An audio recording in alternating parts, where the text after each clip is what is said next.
स्वागत है आपका हमारे चैनल किस्से कहानियों में। आज हम सुनेंगे पंचतंत्र की कहानी, लालची मिठाई वाला। दिनपुर गांव में सोहन नाम का हलवाई रहता था। वह खूब बढ़िया और स्वादिष्ट मिठाइयाँ बनाने के लिए जाना जाता था। इसी वजह से उसकी दुकान पूरे गांव में मशहूर थी। पूरा गांव उसी की दुकान से मिठाई खरीदता था। वह और उसकी पत्नी मिलकर शुद्ध देसी घी में मिठाई बनाते थे। इससे मिठाइयाँ काफी अच्छी और स्वादिष्ट बनती थी। हर रोज शाम होते होते उसकी सारी मिठाइयाँ बिक जाती थीं और वह अच्छा मुनाफा भी कमा लेता था। मिठाइयों से जैसे ही आमदनी बढ़ने लगी, सोहन के मन में और पैसा कमाने का लालच आने लग गया। अपने इसी लालच के चलते उसे एक तरकीब सूझी। वह शहर गया और वहाँ से एक दो चुंबक के टुकड़े लेकर आ गया। उस टुकड़े को उसने अपने तराजू के नीचे लगा दिया। इसके बाद एक नया ग्राहक आया जिसने सोहन के पास से 1 किलो जलेबी खरीदी। इस बार तराजू में चुंबक लगाने की वजह से सोहन को अधिक मुनाफा हुआ। उसने अपनी इस तरकीब के बारे में अपनी पत्नी को भी बताया, लेकिन उसकी पत्नी को सोहन की यह चालाकी अच्छी नहीं लगी। उसने सोहन को समझाया कि उसे अपने ग्राहकों के साथ इस तरह की धोखेबाजी नहीं करनी चाहिए, लेकिन सोहन ने अपनी पत्नी की बात बिल्कुल भी नहीं सुनी। वो हर रोज तराजू के नीचे चुंबक लगाकर अपने ग्राहकों को धोखा देने लगा। इससे उसका मुनाफा बढ़कर कई गुना अधिक हो गया। इससे सोहन को काफी खुशी हुई। एक दिन सोहन की दुकान पर रवि नाम का एक नया लड़का आया। उसने सोहन से 2 किलो जलेबी खरीदी। सोहन ने इसे भी चुंबक लगे तराजू से तोलकर जलेबी दे दी। रवि ने जैसे ही जलेबी उठाए, उसे लगा कि जलेबी का वजन 2 किलो से कम है। उसने अपना शक दूर करने के लिए सोहन से दोबारा से जलेबी को तोलने के लिए कहा। रवि की बात सुनकर सोहन चिढ़ गया। उसने कहा, मेरे पास इतना फालतू समय नहीं है कि मैं बार बार तुम्हारी जलेबी ही तोलता रहूं। इतना कहकर उसने रवि को वहां से जाने के लिए कह दिया।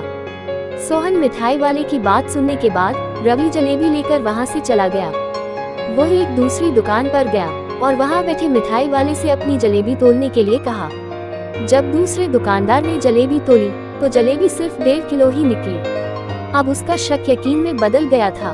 उसे पता चल गया कि सोहन मिठाई वाले के तराजू में कुछ गड़बड़ है। अब उसने तराजू की गड़बड़ को सबके सामने लाने के लिए खुद एक तराजू खरीद लिया और उसे ले जाकर सोहन मिठाई वाले की दुकान के पास ही रख दिया। फिर रवि अपने सभी गांव के लोगों को वहां पर इकट्ठा करने में लग गया। जैसे ही लोगों की थोड़ी भीड़ बढ़ने लगी तो उसने गांव के लोगों को कहा कि आज मैं आप सभी लोगों को एक जादू दिखाऊंगा। ये जादू देखने के लिए बस आप लोगों को सोहन मिठाई वाले से खरीदा गया सामान एक बार इस तराजू में तोलना होगा। तब आप लोग देखेंगे कि कैसे सोहन मिठाई वाले के तराजू में तोली गई मिठाइयाँ इस दूसरे तराजू में अपने आप ही कम हो जाती हैं। कुछ देर बाद 1-2 लोग मिठाई लेकर रवि के पास पहुँचे तो उसने ऐसा करके भी दिखाया।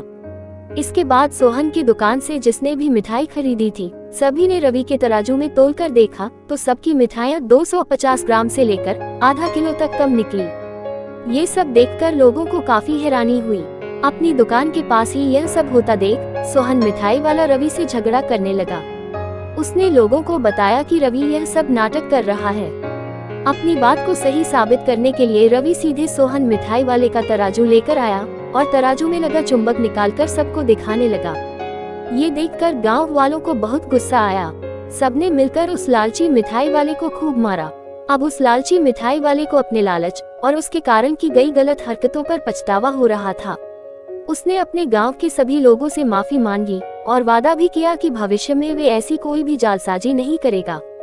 सोहन की इस धोखेबाजी से पूरा गांव नाराज था, इसलिए लोगों ने उसकी दुकान में जाना काफी कम कर दिया। इधर सोहन के पास पछताने के अलावा कुछ और नहीं बचा, क्योंकि वो पूरे गांव वालों का भरोसा खो चुका था। कहानी से सीख, कभी भी लालच नहीं करना चाहिए। हमेशा ईमानदारी के साथ अपना काम करने से ही इंसान का नाम होता है।